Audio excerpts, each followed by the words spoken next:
یہ قرآن میں نے نازل کیا، یہ دین میں نے نازل کیا، یہ کتاب میں نے اتاری ہے، اس کی حفاظت کی ذمہ داری خود لے۔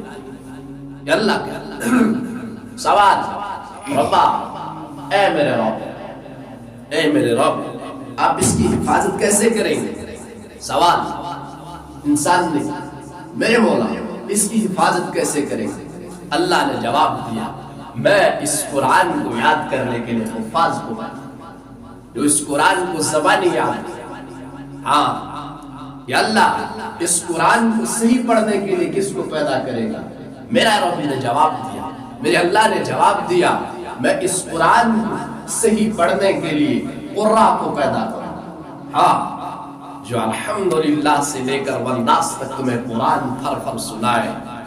ماہ شعبان، ماہ رمضان کے اندر محراب میں اللہ اکبر کی صدا شروع ہو جاتی ہے، الحمد سے قرآن پڑھنا شروع کر دیتا ہے، وہ ناس کو ختم کر دیتا ہے۔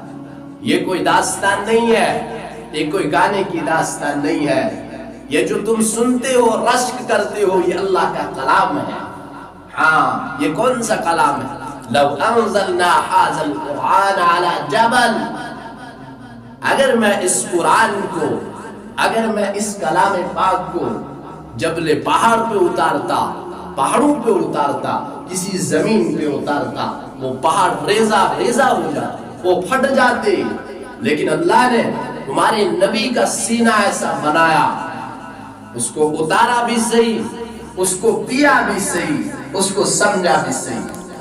میں کبھی کبھی سوچتا ہوں ہم مسلمان، ہم ایمان والے اور نور نالا نور، ہم کشمیری کو کتنے نادان، کتنے بے حس، کتنے کمزور ایمان کے کہ قرآن ایک ایسی جس قوم کے پاس اتنی عالی شان کتاب ہو، جس قوم کے پاس اتنی عالی شان رہبری والی کتاب ہو، وہ قوم کسی اور کو کیوں بلائے؟